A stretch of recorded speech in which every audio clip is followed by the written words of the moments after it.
আমাদের cooking channel ঘরোয়াতে আপনাকে স্বাগতম। সকালে বা বিকালের নাস্তা হিসেবে ছোট বড় সবারই অনেক পছন্দের একটা কম্বিনেশন হলো পাউরুটি আর নুটেলা বা নসিলা। কিন্তু নুটেলা বা নসিলা 200 গ্রামের দামই পড়ে 300 টাকার উপরে, অথচ এর অর্ধেকের কম দামে আপনি বাসায় বানাতে পারবেন প্রায় একই স্বাদের মিক্সড নাট চকোলেট স্প্রেড। এটা বানাতে বাদামের পাশাপাশি মাত্র 4টা উপকরণ লাগবে। চলুন দেখে নেই নুটেলা বা নসিলার মতো মিক্সড নাট চকোলেট স্প্রেড বানাতে আমাদের কি কি উপকরণ লাগছে।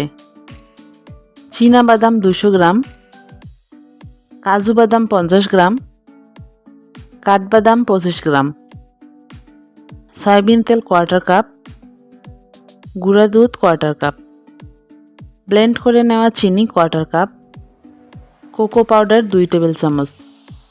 আমি এখানে 3 ধরনের বাদাম ব্যবহার করলেও আপনি যে কোনো 1 বা 2 ধরনের বাদাম দিয়েও এটা বানাতে পারেন।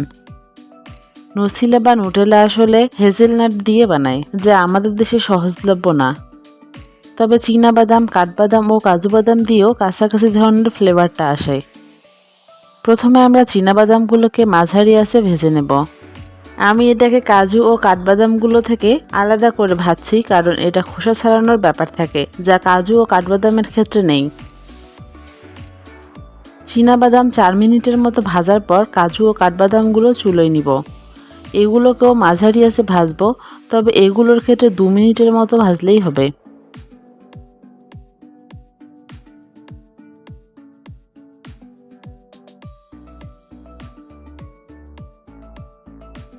প্রায় 15-20 মিনিট পর চীনাবাদামগুলো ঠান্ডা হলে এগুলো খোসা ছাড়িয়ে নেব। চীনাবাদামের খোসা ছাড়ানো হলে এগুলোকে কাজু বাদাম ও কাঠবাদাম সহ ভালোভাবে ব্লেন্ড করে নিব। ব্লেন্ড করে এরকম মিহি গুঁড়া হয়ে গেলে এতে আগে থেকে ব্লেন্ড করা চিনি, গুঁড়া দুধ, কোকো পাউডার ও সয়াবিন তেল ঢেলে দিব। আপনারা সয়াবিন তেলের জায়গায় সমপরিমাণ বাটারও দিতে পারেন, তাতে ফ্লেভার আরও ভালো আসবে, তবে খরচটাও একটু বেশি হবে। এগুলোকে আবার মিনিট 3 ব্লেন্ড করলেই আমাদের mixed nut chocolate spread ready হয়ে যাবে।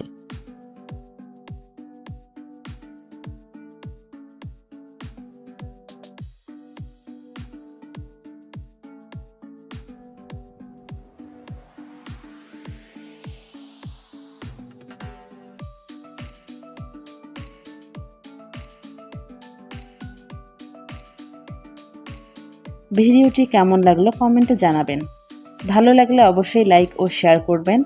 এরকম মজাদার খাবারের সহজ রেসিপি মিস না করতে চাইলে আমাদের চ্যানেলে সাবস্ক্রাইব করুন ও বেল আইকনে ক্লিক করুন। পরের ভিডিওতে আবার দেখা হবে।